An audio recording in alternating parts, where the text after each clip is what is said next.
You know, if you look at a painting of a plate of onions, with my usual analogy, if you look at a painting of a plate of onions, then that's, you know what it is that you're looking at. You go straight for the onions, don't you? There they are. And then it's they exist on their own merits. If you're looking at an abstract, you think, what the devil is that? What is it? You know? How do you hold the eye? How do you persuade someone to look at an abstract painting? How do you persuade them to stay with it and study it and look at it? You need to beguile them. You need to draw them in, and they need to stay there and look and look and look until they actually get it, you know? And this was the challenge for Klee, because his pictures, some of them, they're minute. Imagine having something this size in an art gallery, people streaming by it, not even looking. How do you attract them to it? How do you draw them in to your picture? Then they have to be curious. You've got to find a way of making people curious and make them want to look.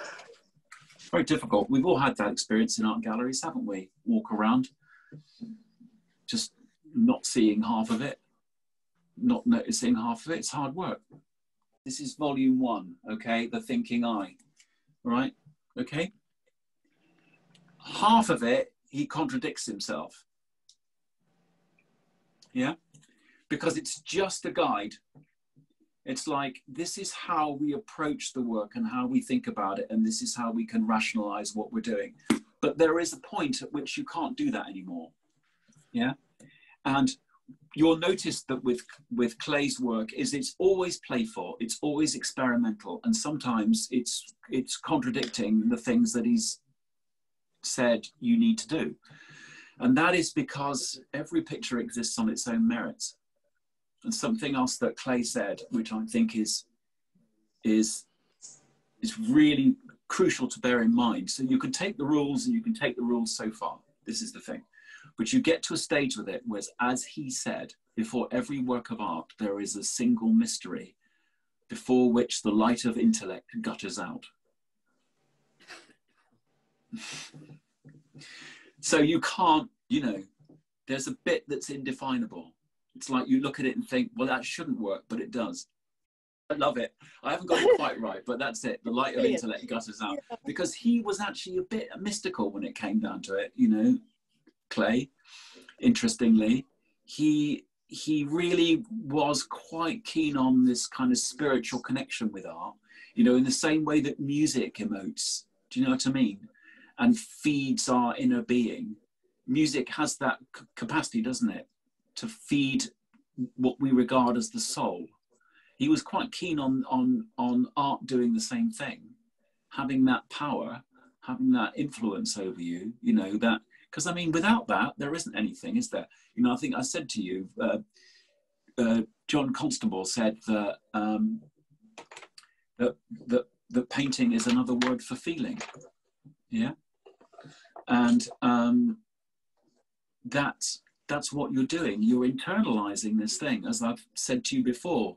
You know, when you're painting a picture, what's happening?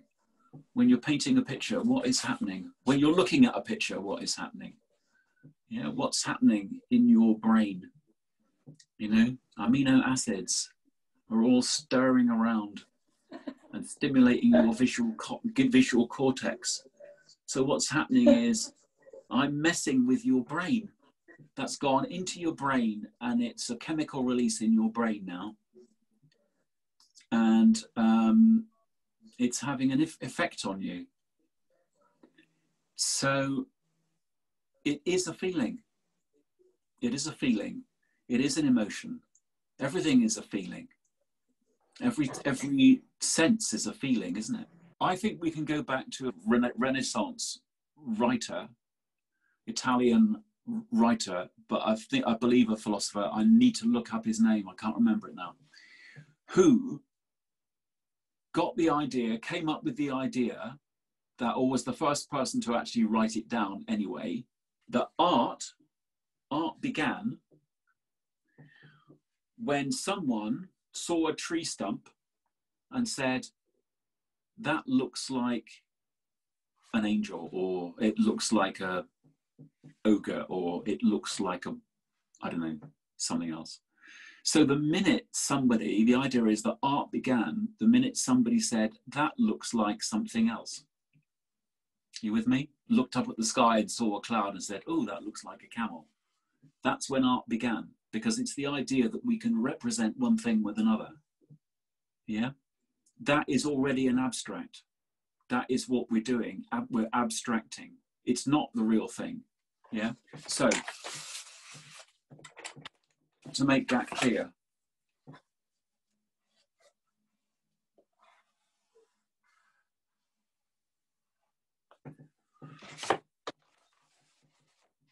what is that? It is a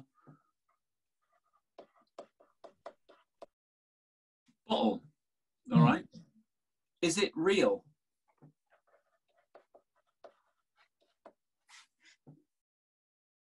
No, it's not. Therefore, it must be abstract. What does the word mean? What does the word abstract mean? An abstract is something that you've taken from reality. It's abstracted. When you write your abstract, when you're writing a scientific paper, you write your abstract. It's an argument. It's to explain what is in the body of the work is an abstract. So it's taken from. Yeah. So abstract begins just with the business. The minute you put a mark on a piece of paper. So, like for example.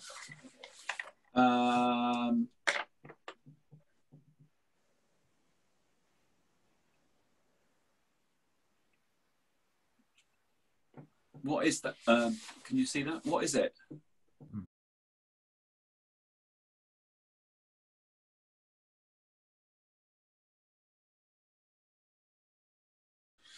So already your abstract is beginning.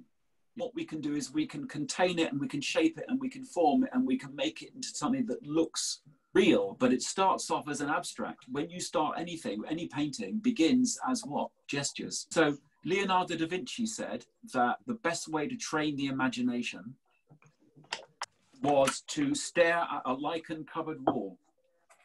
So looking at all the stains and the marks on a wall. And he said, and there you will see such things. You'll see battles and you'll see crowds and you'll see faces.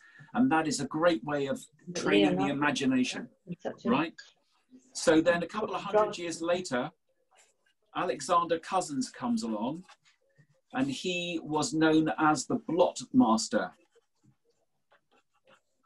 He was ridiculed somewhat for his ideas about blots.